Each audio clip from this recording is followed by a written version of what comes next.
very limited resources. Extending out the council, they look at an opportunity to use one of these companies like Mountainlands or something else to help do our planning. But not only with the city, but also work with the county. Also invite some of the county commissioners to do this tonight. This needs to be a joint effort between the county and the city with growth that's coming into the valley. This company, a lot of people like to put the door up and say, stop it, but people land rights and stuff, and so we try to respect those. But planning we do now will make our community a better community in the next 20 to 30 years, and that's what we need to kind of get involved in now. So I appreciate Sean coming and do little presentations and things. He can help us out of our city and also the county. Sean, I'll give the time to you for the presentation for us. Thank you. That's great. Thank you very much, Mayor McDonald. And Bob Allen is with me tonight. He's with the Mountainland staff as well. The Mountainland Association of Governments is a voluntary association of Summit, Wasatch, and Utah counties. We work for the mayors and county commissions and councils in those three counties. And right now we have an active program in Wasatch County called the Rural Planning Organization, where we work with UDOT and the cities in the county to create a long-range transportation plan. Bob will talk to you a little bit about that further, but we do other things like Meals on Wheels for senior citizens, emergency heat program, if you know anyone in crisis with paying their utility bills. Mountainland now operates that program as well. So a variety of services that help the communities maintain an excellent community development. This is one of those things that we can help you with, we think. So that's why we're here tonight. Bob, why don't you come on up and just start to give you a little introduction to Bob. He's been with our organization 10 years or so. And Bob helps little towns like Francis and Hannaford and Colville and other towns that maybe don't have a lot of planning staff update their general plans. And he'll actually walk them through a general plan update. Some of these general plans are 30 years old, or maybe they don't even have a general plan. Maybe all they have is a zoning ordinance, but they don't have a general plan. So Bob is an expert in this area, and he'll walk you through some of the population projections that we see coming your way, and tell you about some options that we see that we can help you with in terms of solving your general plan update and amendment, and even getting in.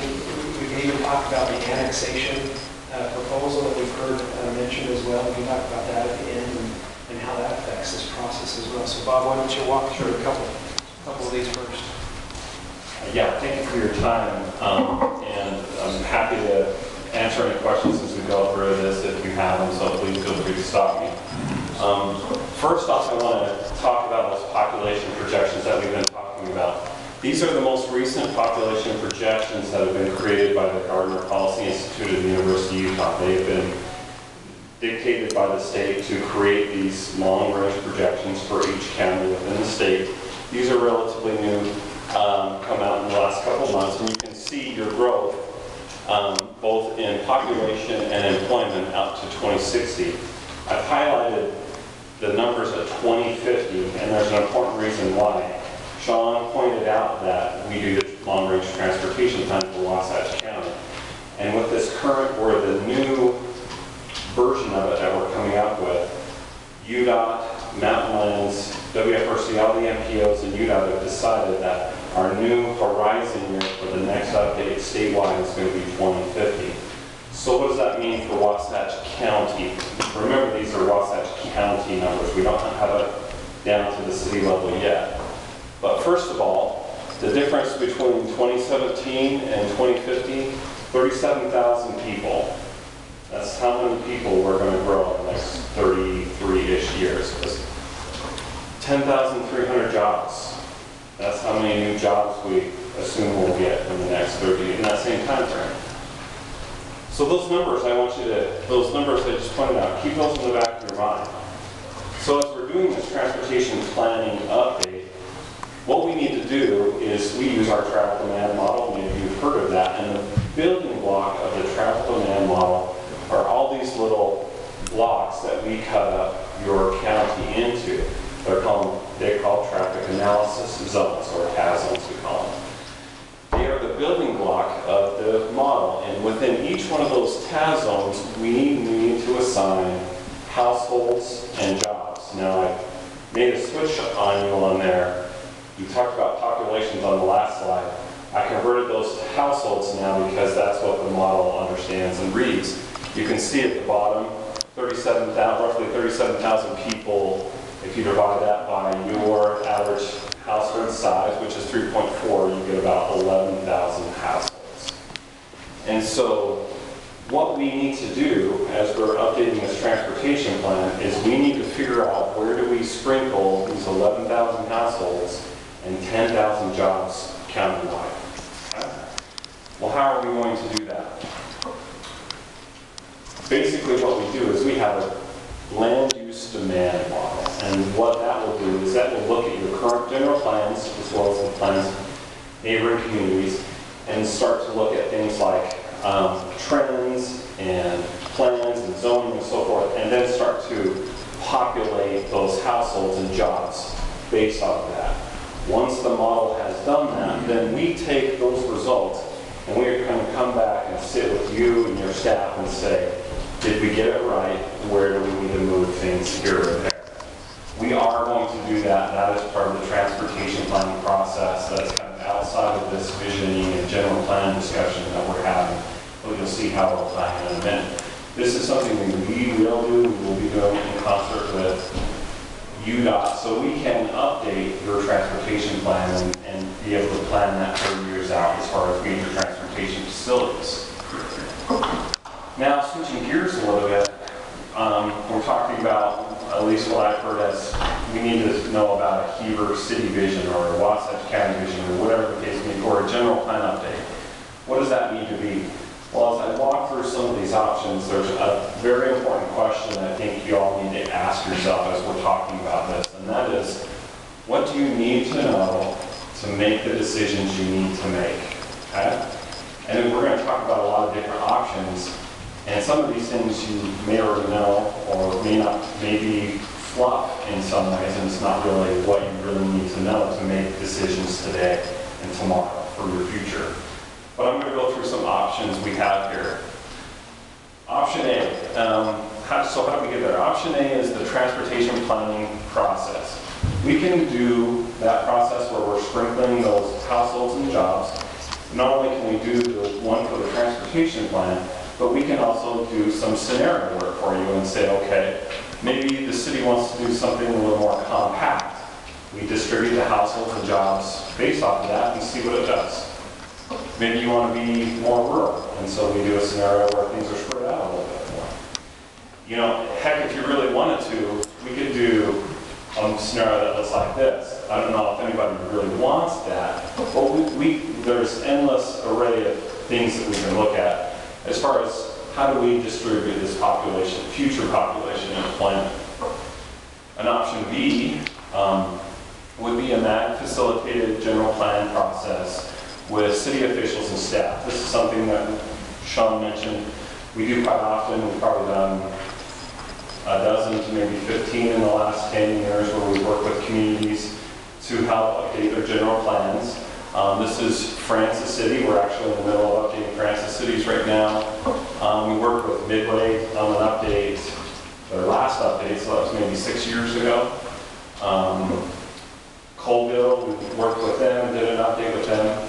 It is free. That's part of being part of Mountainland. You get what you pay for. But, you know, most people seem happy with our work, but, you know, we do have limited time and resources to dedicate to just one project, if that makes sense. And some of these pretty pictures you're going to see, we don't know. I'm not an artist, and neither is Sean, so has to be prepared for that. Yes? Excuse me, I'm just wondering, when you do that Sure. process, how long do you usually plan? What's the time frame? They have happened anywhere between, I would say at minimum, especially for a city your size, I would say a year. It has gone as long as 2 years. It really depends on how we make the plan to make the plan. Does that make sense? And how much involvement there is. A lot of times, some cities will say, Bob, go write it, bring it back to us, and we'll tell you where to change it. Other cities want to be very involved. A good example is Midway. Midway created a group for each one of the elements in the general plan. And this individualized group had a council member, a planning commission member, members of the community, and they focused just on that one. That adds a lot of work and a lot of time. I think it was a good product, obviously, but it does add time and effort and so forth to it. So it could be a myriad of things. It really just depends on how much time the city can dedicate to it, kind of a little bit how busy we are, but we'll definitely do everything we can to make it as fast as possible. I appreciate knowing that the different approaches, it's just when Midway did what they did with the community committees, as well as working with you. Did the committees meet for a couple of months and then would you come in and try to summarize, or would you be at every meeting? Not usually. Usually I was there for each of the committee meetings. Each committee met probably 4 or 5 times, and usually what it is this is what our old plan says, and then we gather information. Sometimes it's gathering it through open house or surveys or other ways that we can try and get public sentiment, and then take the old plan, what we're hearing, and then how do we marry that together. I try and marry that together, and then the committee says, Bob, you're way off, or Bob, you're good, let's keep going down this road. One of the struggles that any consultant or person like us doing it is I'm not a resident of your community. I don't have the pulse of what residents are thinking or even what the council is thinking, so there is kind of some lead up time. I take my first shot and then they have to say, no, that's not really what we like here. That's fine. It's totally a facilitation of what you want. It's not boss for Heber City. Okay, one more question. Please. Did you develop those surveys for the people, or did they? So I've developed several surveys for the communities, for communities to distribute. I always tell a city when they do an online survey or whatever, we're not predicting the next president. There's nothing statistically significant about it. It's mostly just hey, this is something easy and cheap and a way to see what we can do to get public's sentiment, because I know this happens in every community. You go to adopt the general plan and people come out of the woodwork and say, you've been doing this in the back room and you're not involving the people, and it's almost more so it's a way to say, no, we've really tried, and this is one of the main ways that we try to get your input is through this. So that's how we do it. Again, we do our best and we think we do a pretty good job, but again, you get what you pay for. Great questions. That's kind of an option B. Moving on, another option that we can evolve is have local college students adopt this as a class project. Many communities around have had a planning class from the U or the Y or even Utah State, and they say, hey, we need help with this. The students do come and do some grunt work. We, of course, recommend Utah State University. That's the university up there that would provide. No comment on that one, but It's the U. It's the U. No, it's the U. you can get some good work out of that, but most of the results you're going to get from that situation is going to need a heavy amount of polishing and massage to get it to a final situation. So that will either involve work on the city staff side, our side. Well, why don't you mention Dr. Clay's offer actually from BYU? We just met with Dr. Clay yesterday. He said, hey, if you've got anybody that needs help, that we can have, I can take a class and get them involved and do some things. He has offered, and so I'm assuming by that offer we could have a student, a class doing something by the beginning of the new school term. Obviously, it's probably too late for something in the fall, but we can start something in January, if that makes sense. Again, This is way out of the box, man. please. You know, we have a campus here. Is it within the realm of possibility to have someone such as yourself offer a class there and have local students be doing this in our local area? A term where they would take city planning process, Sure. Bob would teach it, they would come out and practice in our community with what you're having them do. Is that something? You know, that would be, I would be more than willing and happy to do that. In fact, Andrew Jackson in our office, he used to teach the class at BYU. From our perspective and from my perspective, I don't see a problem with that. I think that's more of a question that needs to be answered by Utah Valley University and what they're willing to facilitate and so forth, if that makes sense. But, you know, if we wanted to integrate that into the process, yeah, we could do any hybrid of all these options that we're talking about and help you get where you need to be. That makes sense. I think the problem with this campus is getting us students to carry a class like that because it's very specialized. It is. I teach American government there, and it doesn't even carry every semester, and it counts as a required class. So to get 10, well, at least I think 10, Sure. it would be tricky. Yeah. Yeah, I don't pretend to understand all of those issues, but if that's what you want to happen, we can try to make it happen the best we can. Thank you. Another option D, is we could hire a facilitator that would involve the city, maybe broaden to involve stakeholders and get more detailed analysis of the results of what we're working with. A good example of that was American Fork Main Street Vision about, 8 years ago?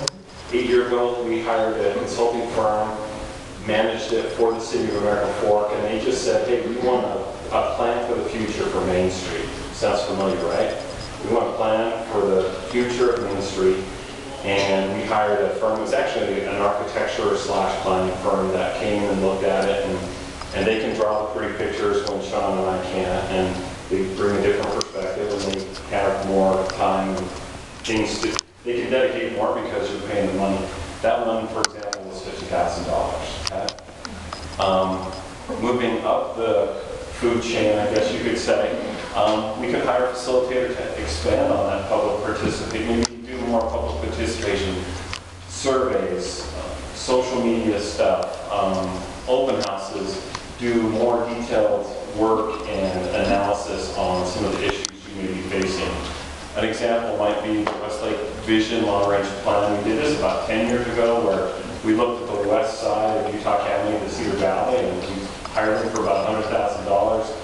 They did some charrette work.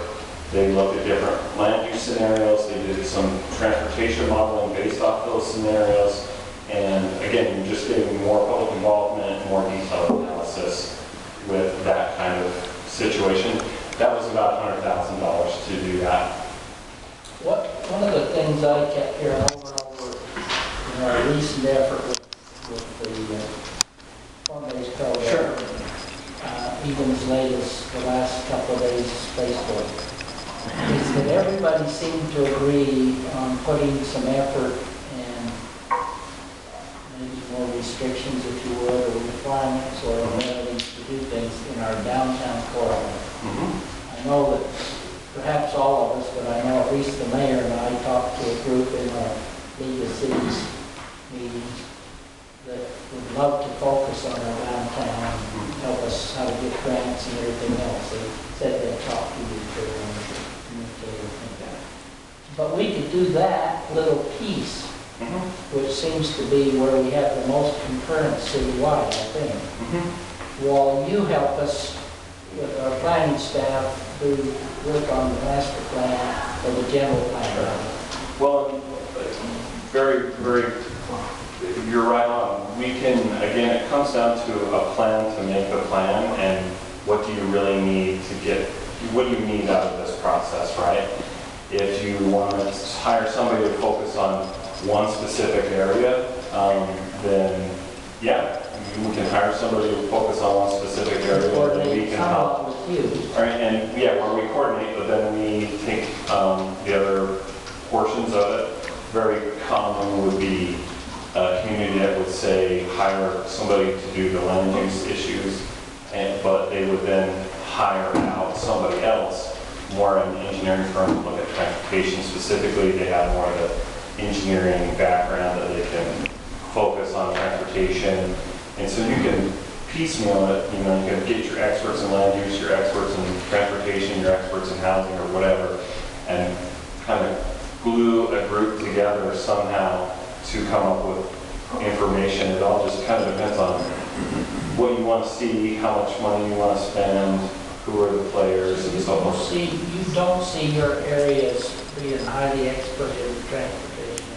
Well, we know transportation, but when it comes to transportation planning and some of the finer detail, you probably are going to want a deeper look at from an engineering firm, especially when it goes from drawing lines on a map to looking at your capital facilities plan and say, does our land use, our transportation, and then our future capital facilities planning, our impact fees, et cetera, does all that mesh so that we're pointing in, so that all of the things are getting us to where we want our vision to be.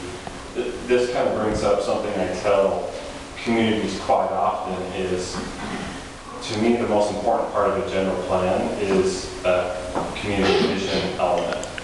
The ability of the community to say, a relatively broad group of people agree that this is what we want the future of Heber City to look like with these added people and jobs. What is that going to look like? And then the rest is relatively easy. It's okay, what do we need to do to implement that? And there might be some engineering that needs to be done. You're probably going to need to look at your infrastructure to see what needs to be done. Again, it just all depends on how sophisticated we want to be, so on and so forth. So yes, we can put it together in a million different ways. It just all depends on what you want to know, what you need to know now versus maybe later on in the future. Good questions. Question, Councilman Critter. Oh, I'm sorry.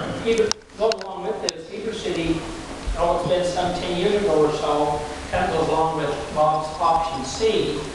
They had, Utah State did a charrette, a planning charrette, or whatever the French word, for Heber City, and it did, I don't know what all they looked at, but I know part of it was transportation.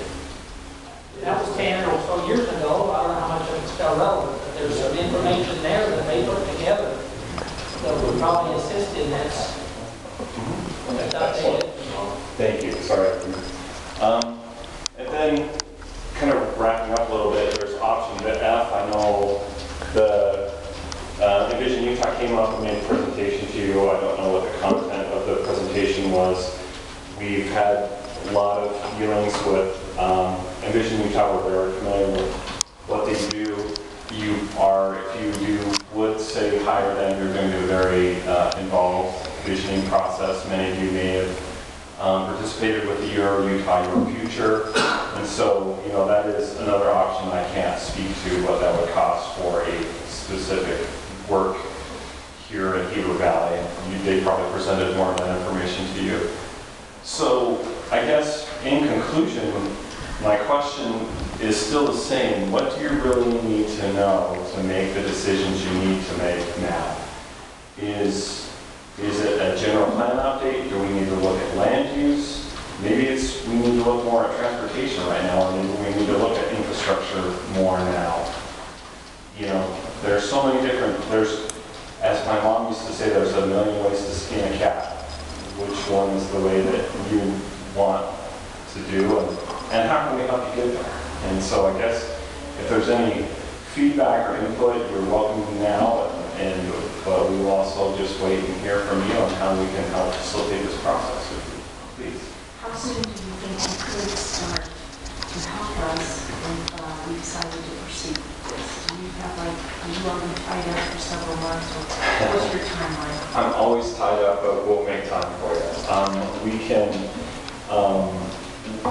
We could start meeting and I call it making the plan to make the plan.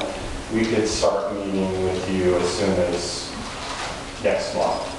And, again, I would caution you, or not caution you, but just let you know, if you do say, Matt, we want you to do it, and you're the main player in it, it will probably take a little longer than it would be if we hired a facilitator to do it, just because of workload and so forth.